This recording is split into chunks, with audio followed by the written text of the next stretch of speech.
This is the NB48 2.2. It's the brand new Nitro 8-scale buggy from Tekno that's a race car that just won the Roar Nats. So today we're going to talk about the car that comes as a kit, but we've built it up, talk about the components we put in here, what's new on the car, what makes it really awesome overall, and then we're going to talk about all the issues we had when building it. Insert dramatic face.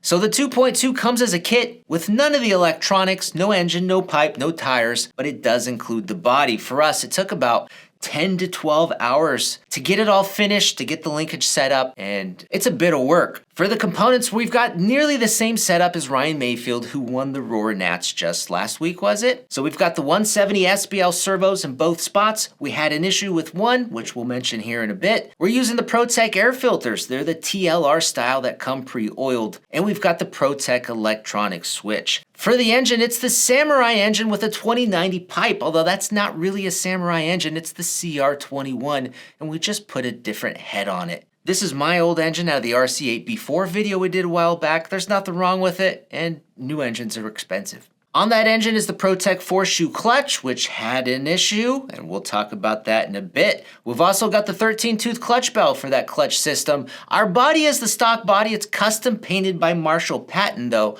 over at Rad Painting. And then for our tires, they're the J-Concept stackers with the bullet tires. And then there is one option part, and it's the J&T Bearing Co. clutch screw in titanium. That's really slick with a 5.5 nut driver and a 2.5 hex driver compatibility.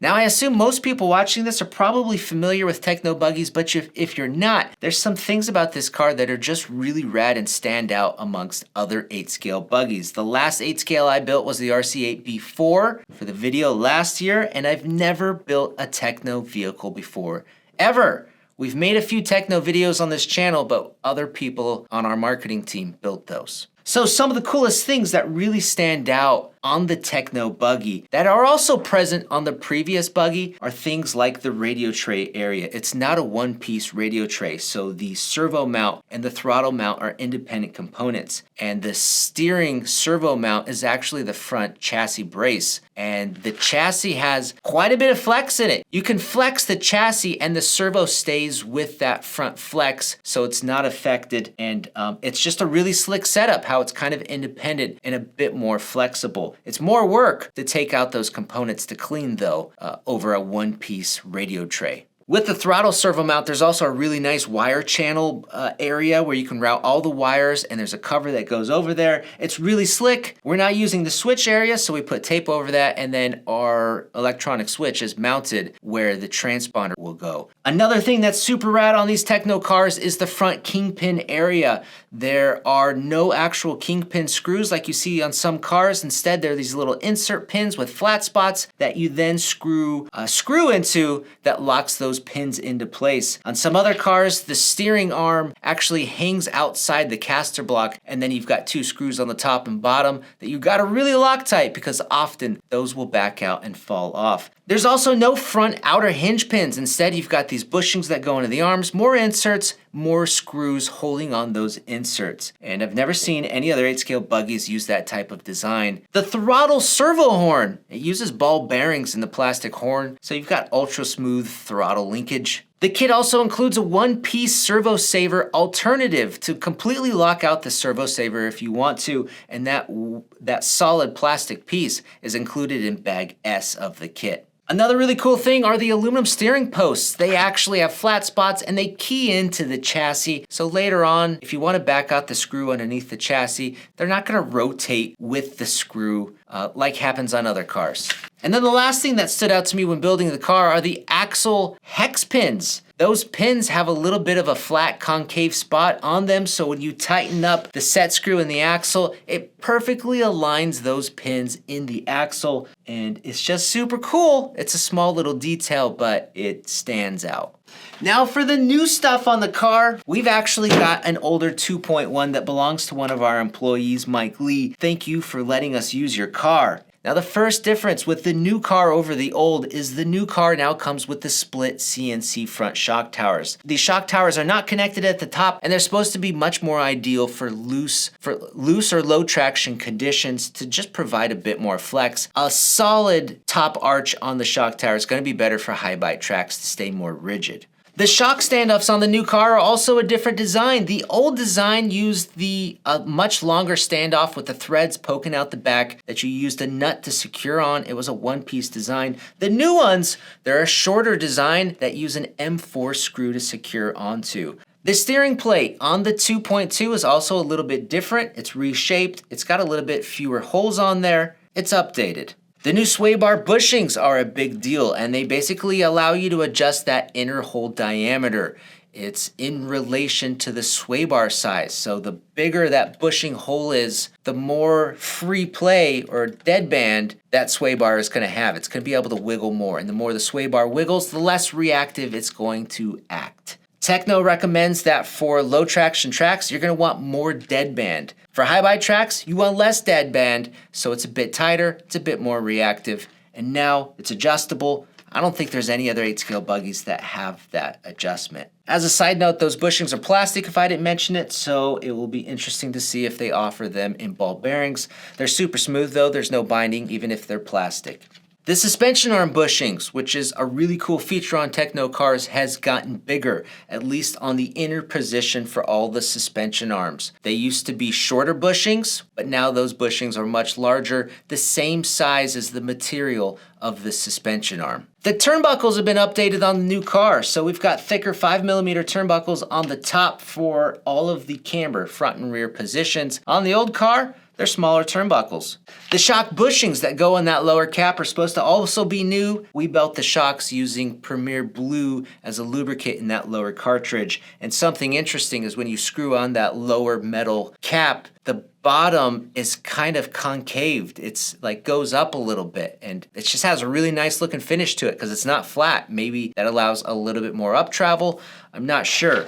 The drive shafts in the rear end are shorter, and when you compare it to the old car, what's interesting is when you kind of look at the joint area behind the hub. On the old car, you can't really see the joint as well, but on the new car, you can. Those joints and the pins for that joint are much more visible. So what it looks like to me is they've shortened the bone, but they've elongated then the axle, so the pivot point of that drive shaft has shifted slightly. And then the last big update on the new 2.2 are going to be the lower differentials, where the gearboxes have been updated to drop the diffs down 2mm. It's kind of hard to see it when you compare the two cars, but there is a little bit more of a gap between the outdrive molding on the gearbox and then the shock tower, where on the old car, that gap is not present and it's much more snug.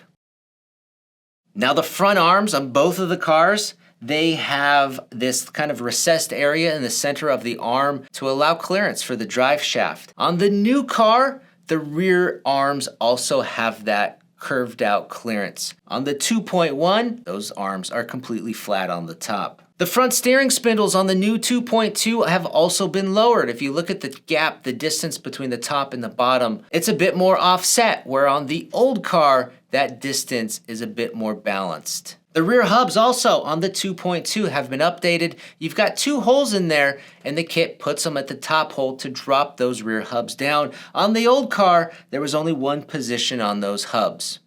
So a lot of cool updates on the new 2.2. A lot of it is just about durability, kind of refining some things, like I think with the shocks and the rear drive shafts, and then performance-wise, the car has kind of dropped down just a tad. Now for some of the issues we had. First and foremost in the manual, there's a simple issue that you'll probably see if you build the car, but it's for page 7. Page 7 actually says page 6, and it also says bag D, but it should say bag E. Another issue we had is one of the rear drive shafts was just a little bit sticky, and when you hold the axle, the bone wouldn't fall under its own weight. When we assembled everything, the arms fall under their own weight, no problem. It doesn't seem like there's much binding, and I imagine that after we drive and break in the car, that drive shaft will free up. Another issue we had is with one of the servos. Now the steering servo fits in there, no problem, no issues with the wire clearance or anything like that. The throttle servo though is another story. And the throttle servo is elevated off the chassis, but when you put the side mudguard on, that needs to slide under that throttle servo just slightly. There's not enough space, so we used the included spacers with the servo, raising the servo up a little bit, and the mudguard fit then. Now the very last issue we had to do with that ProTech 4-shoe clutch, and basically the clutch, it fits and mounts no problem in there, but it just needs to go forward a little bit to fully engage with the spur gear. You're getting like half engagement on the teeth. So in order to push that clutch a little bit further up, we picked up this ProTech shim kit, which has a few crankshaft spacers. You put those spacers on the crankshaft, then the collet, then the flywheel, then the clutch. The next little issue you have to overcome is since you've pushed the clutch forward, it recesses the end of the crankshaft a little bit in that final bearing. So you have to get this spacer pack, these little shims, and you can put these inside the hole of the bearing and then put on your clutch bell screw. It was a little bit of work to kind of figure all that out, but once it was mounted, you've got full engagement on the spur gear, everything fits really nice, and the clutch bell spins freely. So not that big of an issue, but hopefully that'll help you guys out if you want to use that clutch on there too. And overall, just a really impressive car. Went together well, it looks great, and I imagine it's gonna drive really well too on our dusty low bike track. And we can't wait to get out there, but there's a problem. Our track sits at the fairgrounds, and the fairgrounds is like the home base for fire emergency services when there's a local fire, and there is right now, and we cannot even get out to the fairgrounds or even use our own track. So we'll have to make a second video for that. We'll get out there and drive this car. So I hope you guys enjoyed this look into the NB48 2.2. It's an awesome freaking buggy, and if you want to go check it out, check out our links down below. I'm Brett from AMain Hobbies, and thanks for watching.